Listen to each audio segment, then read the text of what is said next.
Good day. My name is Dr. Michael Gorbonos, and I am a president of IFUNA, International Functional Association. In this association, we are, it's worldwide association, and in this association, we are dealing with one way of treating orthodontic patients, the European way. The European way, it's one of the two techniques that are existing in the world in treating the orthodontic treatments. In this technique, we are using functional appliances. Functional appliances, they were invented more than 120 years ago, and they are giving us a possibility to start treatment the children from 4 years of age. And with the appliances and with other techniques, we are treating the cause, we are treating the problem, and we are treating the jaws. And of course, with this technique, we can treat as well adults.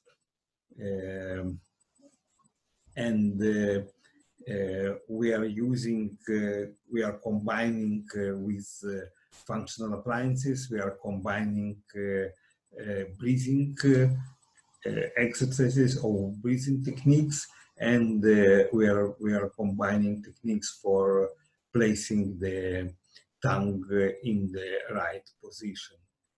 So this kind of technique, it is a technique that really treats the cause of the problems, and we can prevent the development of a big problem by treating the children young. So this is the functional technique, and this is the European technique. The second technique is American technique. The American technique using fixed appliances. You can start the treatments in the age of 10, 11, 12, when all of the permanent teeth erupted. This technique, it's more like American style treatment, and it's not really treating the cause, it's treating more the aesthetic aspect of the orthodontic orthopedic problem. The advantages of this technique is that with this technique you can use appliances that are fixed appliances, and we need less cooperation of the children or adults. So this is one of the advantages of the technique. As well, this technique is treating the teeth. So if the problem is not in the jaws but more with the teeth, it can treat quite well. But of course, it's not addressing the problem, and in many cases the problem is not in the mouth. The problem of orthopedic problem can be in the nose. It can be because of mouth breathing, and when we are using the American technique, it can just like attain the teeth problem. And in many cases, if you are not going to treat the main problem, for example, the mouth breathing and the position of the tongue, then even if you finish the treatment, after a few years, the treatment would not be stable and you would need another treatment. In this lecture, I want to speak about the third technique that we can use is the prevention one. How to prevent the development of malocclusion in newborn and babies. We are living in such age that a lot of things are changing, and people understanding that we don't have to be sick, and we are going toward the new era where there will not be sicknesses. So, like, we have to think how can we prevent the different sicknesses and as well the development of malocclusion. I think that if we are going to think and to treat the malocclusion very early, when the women even is not pregnant, we can prevent something like 90 or 95% of development of malocclusion. So, and we have as well the knowledge. So I think that if we are going to do this, the orthodontic, orthopedic issues are going to disappear from this world. So, like, what we can do, and why we are not like working in this. It's always difficult to change the thinking and the way of education in institutions, because like institutions they're having some kind of traditions, and in many cases these traditions they're as well like they are connected to economical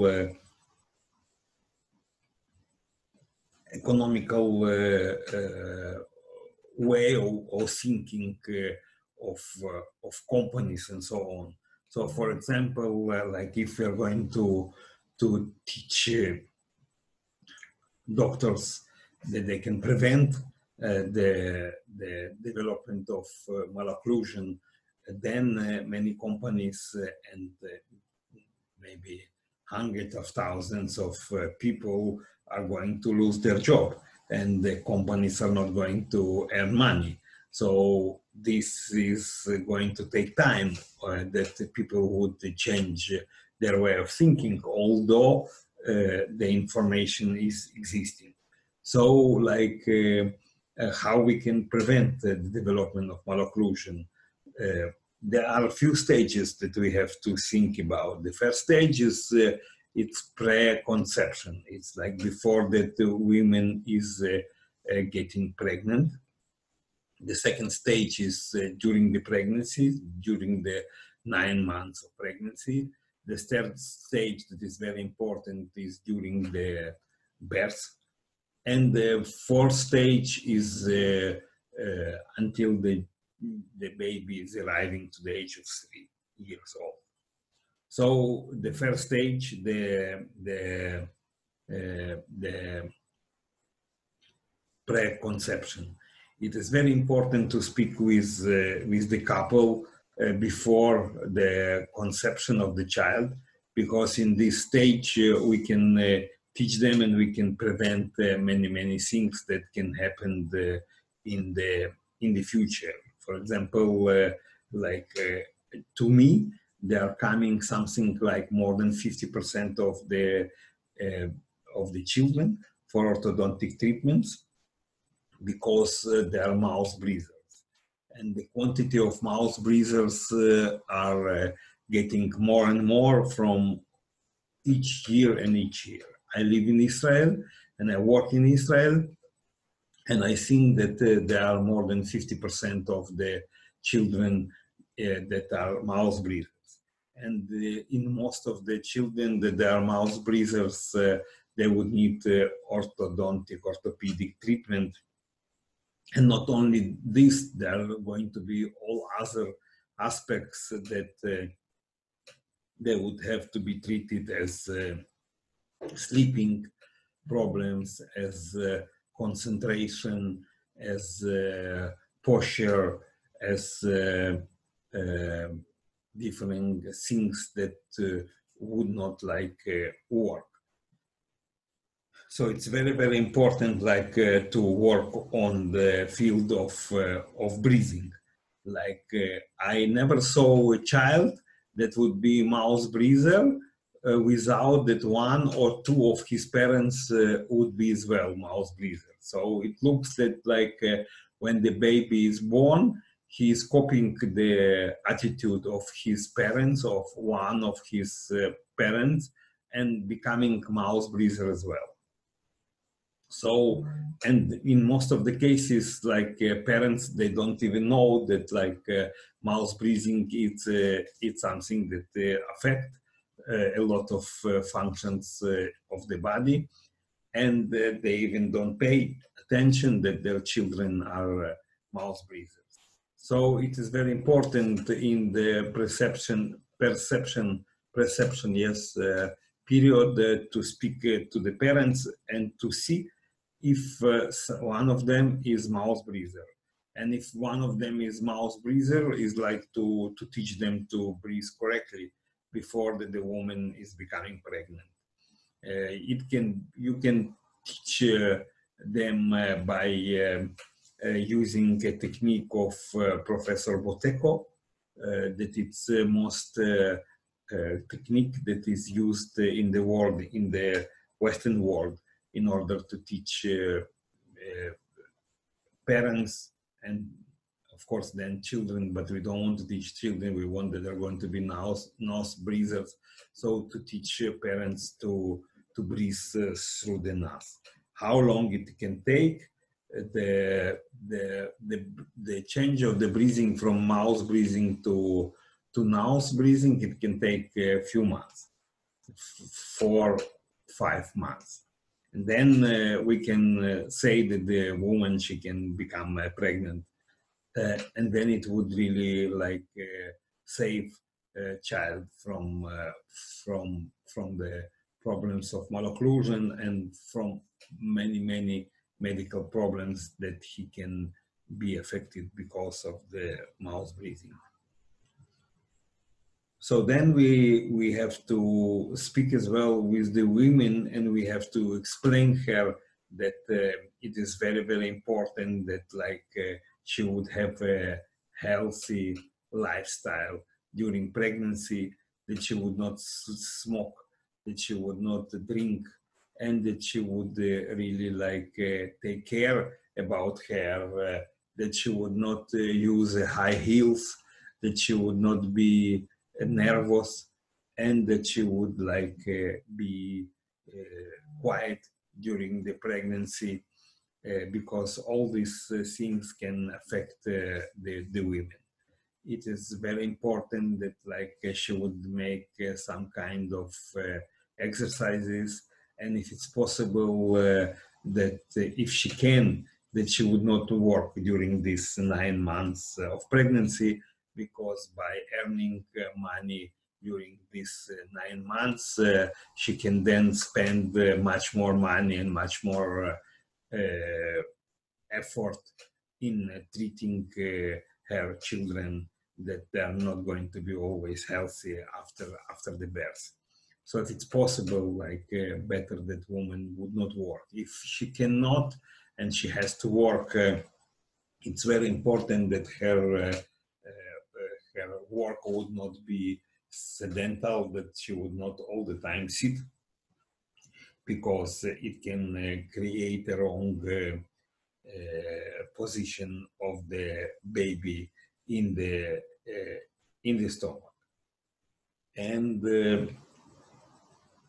these are the things, the main things, of course, that we have to think, and we have to speak about the woman that during the pregnancy. Of course, it is very important that that during the birth, the birth would be as natural as possible.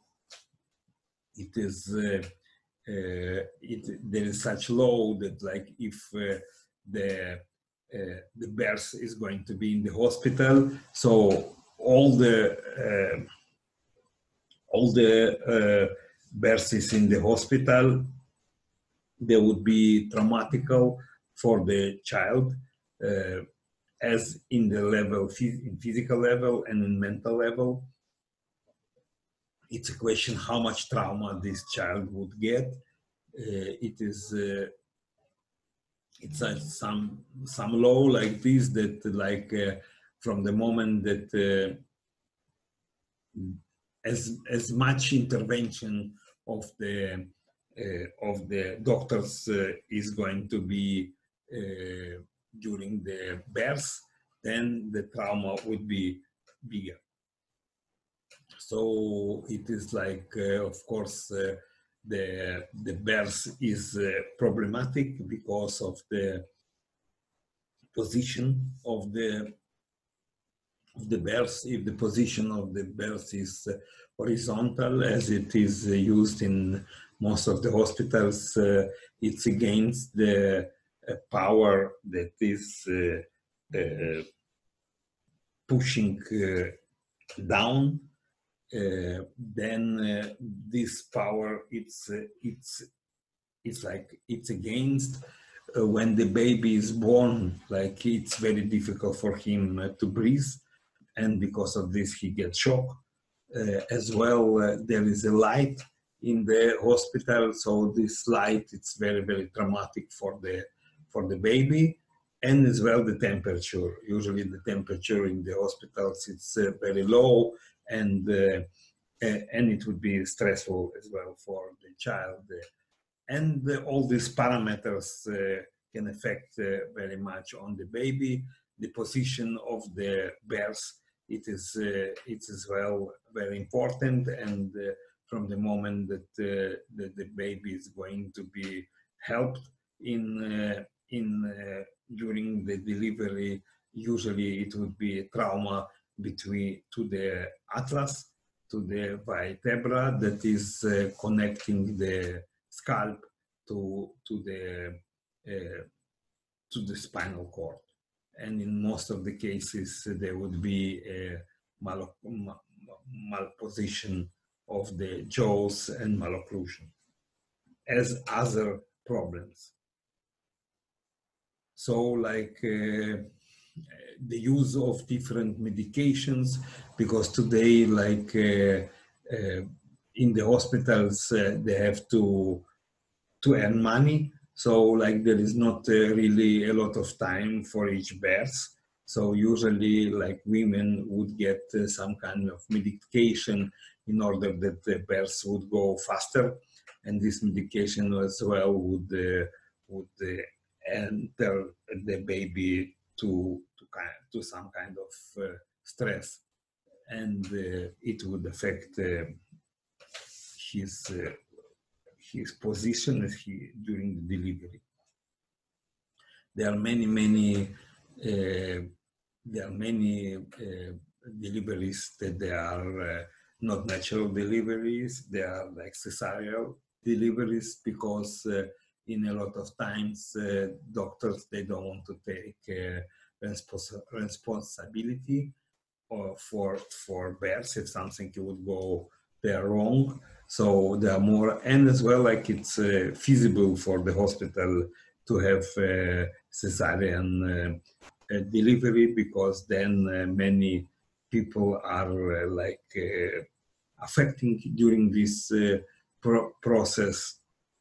And of course, cesarean delivery, it's very bad and can influence very bad for development of the jaws. The best delivery is home, if it's possible to do, and as well you have to make a delivery to the water. The deliveries in the water are the best, because if the baby is born into the water, he feels home, he feels safe. He doesn't have this shock of the gravity. He doesn't have a shock of light, and of air conditioning.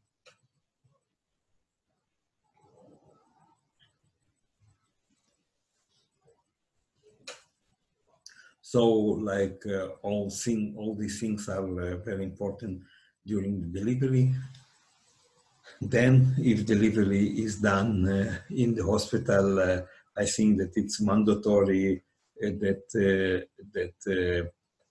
osteopath would check the baby and would sometimes he can see some kind of disabilities or traumas that can be fixed very, very fast in 1 or 2 sessions. So I think that it's very important that, like, if the deliveries are in the hospital and as well if they're at home, that osteopath would check the baby. Of course, it's important to check if there is no tongue tie, and if it is to release it. Then after the delivery, it is very important, of course, to breastfeed the baby. Like breastfeeding can give one thing that I forgot to say is like about placenta. When the baby is born, it's very important not to cut the placenta immediately, but to give to blood to transfer from placenta to the body of the baby, and to give to placenta to fall alone after 1 or 2 or 3 days. So after the delivery, as I said, it's very important for the women to breastfeed the child, something for half year, and then to start to give solid food.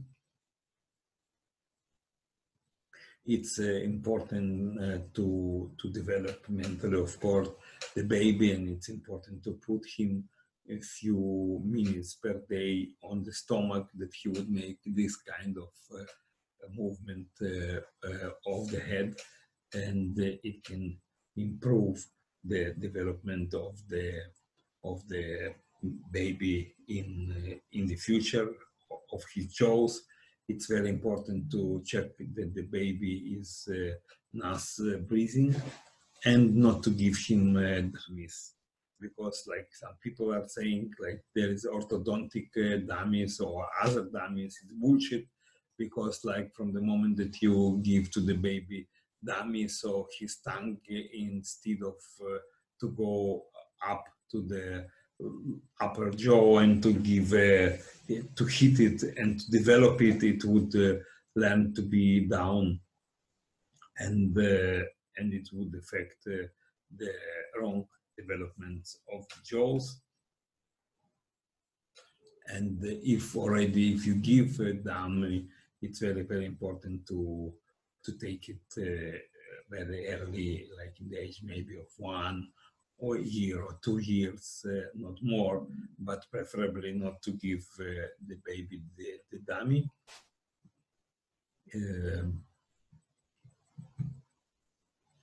And of course, like from half year, to give him a solid food, and to play with him, and to stimulate him, to stimulate his right development of the jaws. And if there is some problem in the development of the jaws, it is important, like to take him for checkup in early age, and it can be quickly improved. So thank you very much.